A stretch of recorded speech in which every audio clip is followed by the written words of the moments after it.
ಇದು ಫ್ರೇಮ್ ಇಂಚು. ಎಲ್ಲರಿಗೂ ನಮಸ್ಕಾರ, ನಾನು ನಿಮ್ಮ ವಿನಯ್. ಇವತ್ತೇನು ನೀವು ನನ್ನ ಹಿಂದೆ ನೋಡ್ತಿದ್ದೀರಲ್ಲ ಈ ಬಿಲ್ಡಿಂಗು, ಈ ಬಿಲ್ಡಿಂಗಿಗೆ ನಾವು ಅಲ್ಯೂಮಿನಿಯಂ ವಿಂಡೋ ಅಂತ ಅಂದ್ರೆ ಡೆಮಾಲ್ ಸೆಕ್ಷನ್, ಅದನ್ನ ಕಟ್ಟಿಂಗ್ ಇಂದ ಹಿಡಿದು ಫಿಟ್ಟಿಂಗ್ ವರೆಗೂ ನಿಮಗೆ ಡೀಟೇಲ್ ಆಗಿ ಎಕ್ಸ್ಪ್ಲೇನ್ ಮಾಡ್ತೀನಿ. ಇವಾಗ ಈ ಕಿಟಕಿನ ಮೆಜರ್ಮೆಂಟ್ ಹೆಂಗೆ ಕ್ಲೀನ್ ಆಗಿ ಕ್ಲಿಯರ್ ಆಗಿ ತಗೊಳ್ಳೋದು ಅಂತ ತೋರಿಸ್ತೀನಿ. ಈ ಕಿಟಕಿ ಏನಿದೆ, ಒಬ್ಬೊಬ್ರು ಮಾರ್ಬಲ್ ಅಲ್ಲೂ ಹಾಕಿಸ್ತಾರೆ, ಅದೇ ಇನ್ನೊಬ್ಬೊಬ್ರು RCC ಮಾಡಿಸ್ತಾರೆ. ಇವಾಗ ಈ ಕಿಟಕಿಯಲ್ಲಿ ಹೈಟ್ ನ 3 ಕಡೆ ನೀವು ನೋಡ್ಬೇಕು, ಮೆಜರ್ಮೆಂಟ್ ಮಾಡ್ಬೇಕು. 3 ಕಡೆನೂ ಸೇಮ್ ಬಂತು ಅಂತ ಅಂದ್ರೆ ಅದು ಕ್ಲಿಯರ್ ಮೆಜರ್ಮೆಂಟ್ ಆಗುತ್ತೆ. ಅದನ್ನ ನೀವು ತಗೋಬೇಕು. ನೋಡಿ, ಫಸ್ಟ್ ಆ ಮೂಲೆ, ಸೆಕೆಂಡ್ ಸೆಂಟ್ರು, ಆಮೇಲೆ ಈ ಮೂಲೆ ತಗೋಬೇಕು.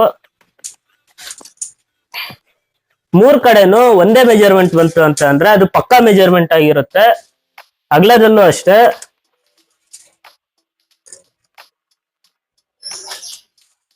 ಸೆಂಟ್ರು,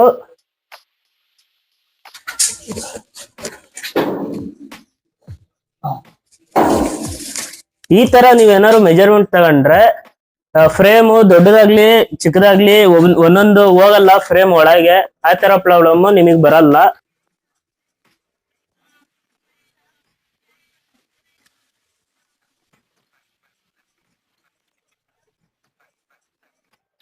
ಇದು 12 ಅಡಿ ಚಾನಲ್, 12 ಫೀಟ್ ಇನ್ ಚಾನಲ್.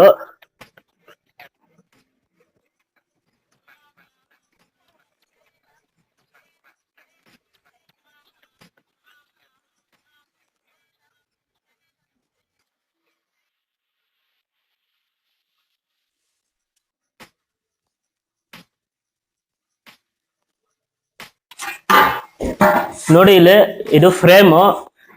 ಇದು ಡೆಮಲ್ ಸೆಕ್ಷನ್ ನೀವು ಮಾಡ್ಬೇಕಾರೆ ಸೈಡ್, ಬಾಟಮ್ ಮತ್ತೆ ಸೈಡ್ ಅವೆಲ್ಲ ಸಪರೇಟ್ ಅಂತ ಬರಲ್ಲ, ಎಲ್ಲ ಒಂದೇ ಮಾಡಲ್ ಅಲ್ಲಿ ಬರೋದು. ಇದು ಅಪ್ಡೇಟೆಡ್ ಮಾಡಲ್.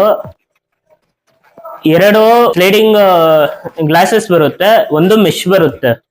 ನೋಡಿ, ಇದು 2.5 ಟ್ರ್ಯಾಕ್ ಅಂತ, T ಟ್ರ್ಯಾಕ್ ಅಂತಾನು ಕರೀತಾರೆ. ಹಿಂಗ್ ಬರುತ್ತೆ ನೋಡಿ ಸೆಕ್ಷನ್. ಸೈಡು, ಬಾಟಮ್, ಟಾಪ್ ಎಲ್ಲ ಇದೇ ಲೆಂತ್ ಕವರ್ ಮಾಡುತ್ತೆ. 4 ಮೂಲೆನೂ ಇದೇ ಲೆಂತ್. ಇದನ್ನ ನೋಡ್ಬೇಕು ನೀವು, ಸೈಜು 2.25 ಹತ್ತತ್ರ ಬರುತ್ತೆ ಇದು ಸೈಜ್. ಇದಕ್ಕೆ ಕ್ಲಾಂಪ್ ಕಟ್ಟಿಂಗ್ ಮಾಡ್ಕೊಂಡಿದೀವಿ ನಾವು. ನೋಡಿ, ಇದು ಎಲ್ ಕ್ಲಾಂಪ್ ಬಂದು ನಿಮಗೆ 2.25 ಇಂಚು ನೋಡ್ಬೇಕು. 2.25 ಇಂಚಿಂದ ಎಲ್ ಕ್ಲಾಂಪ್ ಕಟಿಂಗ್ ಮಾಡಿದೀವಿ. ಕಟಿಂಗ್ ಮಾಡೋದು ವಿಡಿಯೋ ಹಾಕ್ತೀನಿ ನಿಮಗೆ. ಇದು ಎಲ್ಲಿ ಬರುತ್ತೆ ಅಂತ ಅಂದ್ರೆ ಈ ಜಾಗಕ್ಕೆ ಬರುತ್ತೆ ನೋಡಿ. ಇಲ್ಲಿ ಕರೆಕ್ಟ್ ಆಗಿ ಈ ಗ್ರೂ ಒಳಗಡೆ ಹೋಗ್ಬಿಟ್ಟು ಕುತ್ಕೊಳ್ಳುತ್ತೆ ಎಲ್ ಕ್ಲಾಂಪ್. ಇದು ಫಿಟ್ಟಿಂಗ್ ಮಾಡು ತೋರಿಸ್ತೀನಿ ನಿಮಗೆ. ಫಿಟ್ಟಿಂಗ್ ಮಾಡ್ಬೇಕಾದ್ರೆ ಇನ್ನೂ ಏನೇನೋ ನೋಡ್ಕೊಂಡು ಫಿಟ್ಟಿಂಗ್ ಮಾಡ್ಬೇಕು ಅಂತಾನು ತೋರಿಸ್ತೀನಿ ನಾನು ನಿಮಗೆ. ಇದಕ್ಕೆ ಹೋಲ್ಸ್ ಹಾಕಬೇಕು, ಹಂಗೆ ಫಿಟ್ಟಿಂಗ್ ಮಾಡಕ್ ಹೋದ್ರೆ ಜರ್ಗಾಡುತ್ತೆ.